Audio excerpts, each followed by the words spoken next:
Olá, a Polícia Civil divulga laudo sobre a morte dos 4 jovens dentro da BMW em Balneário Camboriú no primeiro dia do ano. O governo intensifica o combate à dengue em Santa Catarina. Como ficam as condições do tempo para o fim de semana? Essas e outras informações você confere a partir de agora no nosso SC Acontece ao vivo para todo o estado.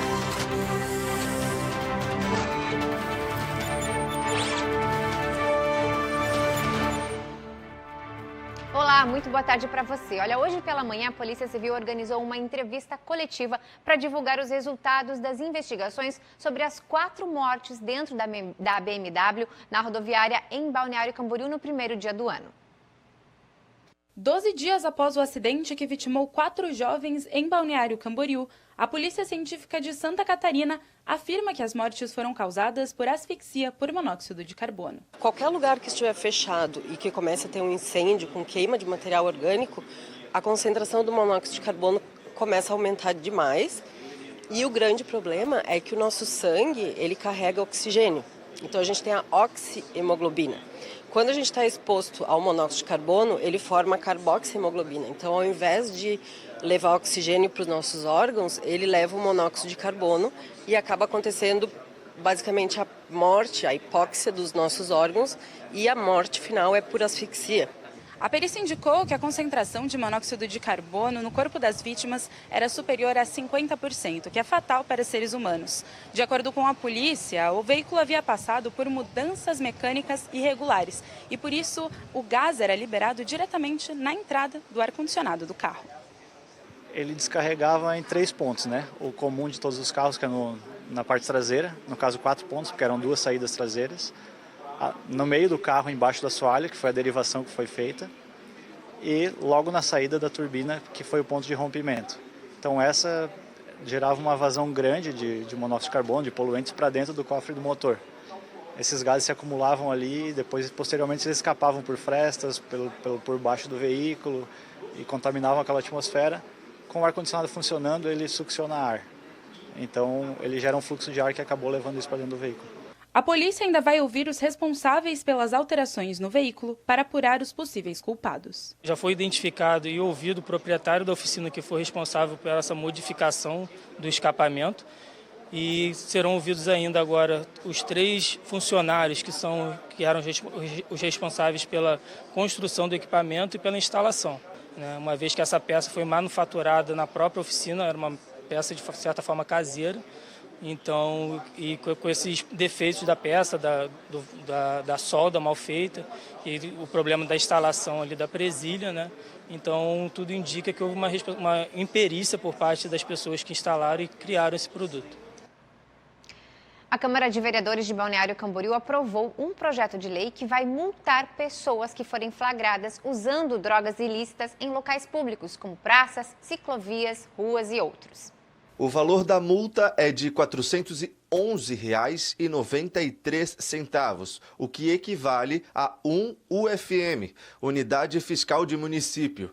Mas a multa pode ser dobrada se o flagrante ocorrer perto de uma escola, de uma instituição de ensino, de uma unidade de saúde, de um hospital ou até mesmo de uma instituição cultural. A lei foi aprovada pelos vereadores e agora aguarda a sanção do prefeito da cidade. Assim que passar a valer, a multa deverá ser paga em até 30 dias após aplicada. O objetivo da lei é reduzir o consumo de drogas em Balneário Camboriú e o valor arrecadado com as multas deverá ser aplicado em um programa de prevenção às drogas no município ou revertido em benefícios de entidades conveniadas. A Secretaria Estadual de Saúde atualizou o plano de contingência para o enfrentamento à dengue. É uma nova estratégia para conter a doença. Os números no estado, infelizmente, não param de aumentar. O plano é a principal estratégia para estabelecer responsabilidades do nível estadual frente às situações de emergência das doenças transmitidas pelo mosquito Aedes aegypti.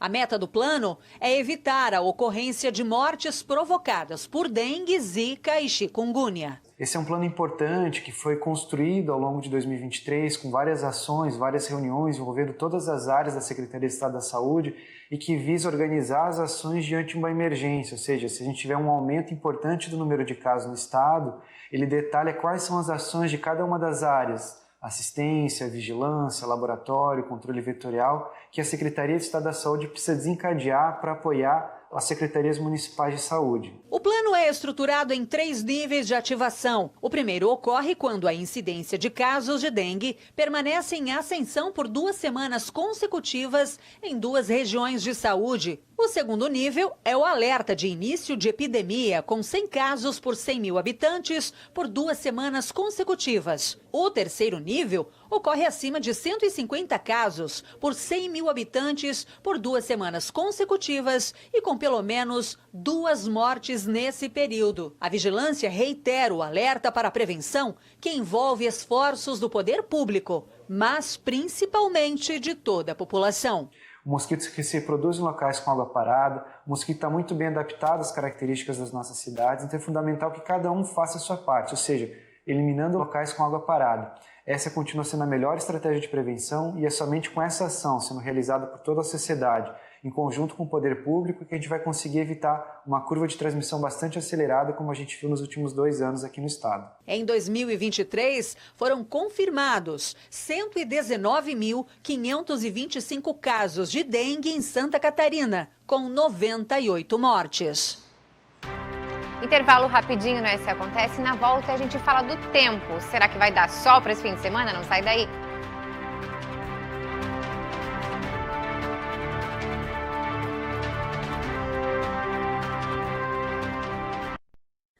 SC Acontece.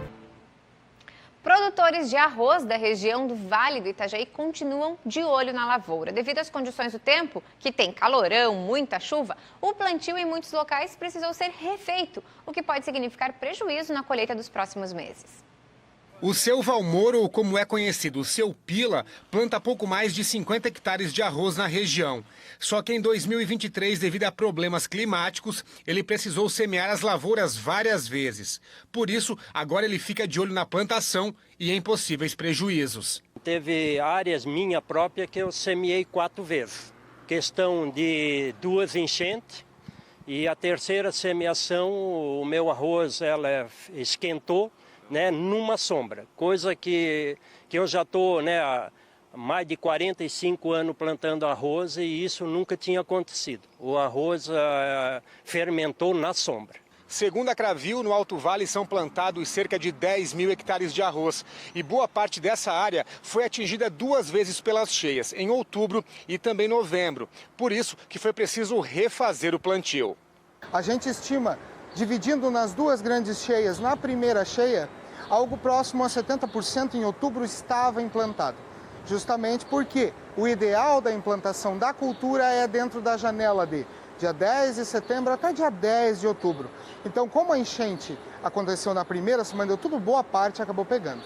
Houve um ressemeio, houve uma parte de preparação de solo nessa época. A segunda enchente que ocorreu, meados de novembro, essa acabou pegando essas áreas que já estavam atingidas, mais áreas novas, ou seja, áreas que estavam implantadas em setembro.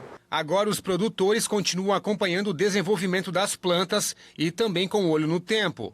Tem que monitorar qual é o momento ideal de que toda essa área vai florescer. Provavelmente final de janeiro, metade de fevereiro, e a temperatura que vai estar atuando naquela hora. Nós estamos apostando para nós colher pelo menos o que a gente investiu.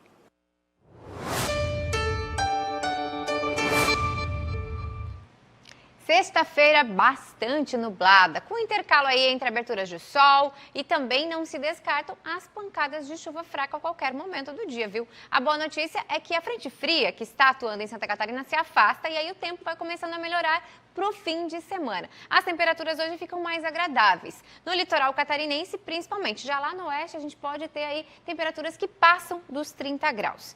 Para sábado, o dia deve ser de tempo firme em todo o estado, com sol entre nuvens em todas as regiões e temperaturas semelhantes ao dia de hoje. Em Chapecó vai ser um pouco mais quente, 34 graus de máxima. Em Urupema já fica mais amena, 26 graus. E Criciúma, 27 graus. No litoral, o dia deve ser bem aproveitado, viu? No norte, vale e também vai ter bastante nebulosidade, mas em Florianópolis a máxima tem 25 graus, em Joinville máxima de 25 também e Blumenau máxima de 27. Já o domingo, pela manhã, ele vai ser de tempo firme e ensolarado. mas aí vem mudança novamente, que pode ocorrer a partir do fim da tarde em diante, aí com a chegada de uma nova frente fria, que vai trazer condições para chuva novamente lá para o oeste e áreas principalmente de divisa com o Rio Grande do Sul. Mas mesmo assim vai ser um fim de semana para você aproveitar um pouco, viu? E olha que bacana, a cidade de Jaraguá do Sul foi homenageada pela Polícia Militar pelo prêmio Band Cidades Excelentes, realizado aqui pela Band TV. O município venceu a etapa nacional do prêmio no pilar de desenvolvimento socioeconômico e ordem pública acima de 100 mil habitantes. E essa notícia, claro, está lá no nosso portal tvbv.com.br, para que você possa, então, conferir os detalhes sobre essa premiação e essa homenagem que o município recebeu. E, claro, no nosso portal também você pode acessar outras informações sobre educação, saúde, um pouco de notícias e informações sobre o nosso estado. Acesse lá, tvbv.com.br. O SC Acontece de hoje vai ficando por aqui. Até segunda-feira, um excelente fim de semana a todos. Tchau, tchau!